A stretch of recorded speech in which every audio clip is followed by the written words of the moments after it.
Hello guys, good morning. Ito, it's Sunday. Kung mapapansin nyo dito sa aking window, nawala na yung halaman ko.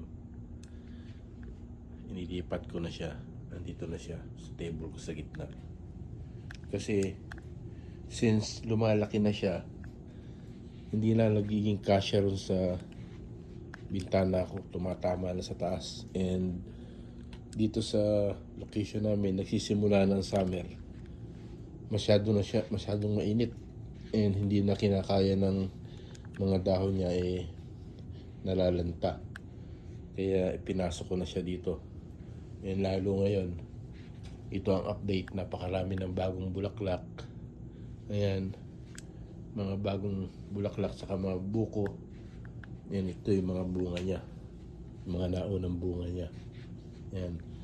Ayan yung mas nauna pa. Ayan. Ano na siya, hinog na siya. Ayan, malalaki.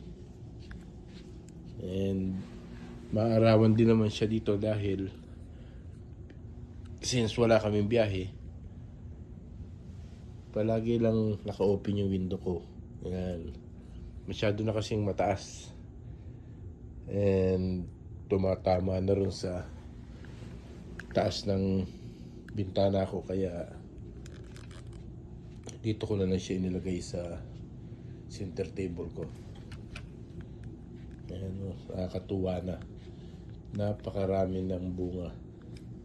And soon mag-harvest na ako nito.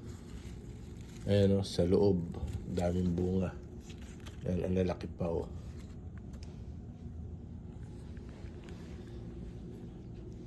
Yan guys, it's Sunday. Thanks for watching.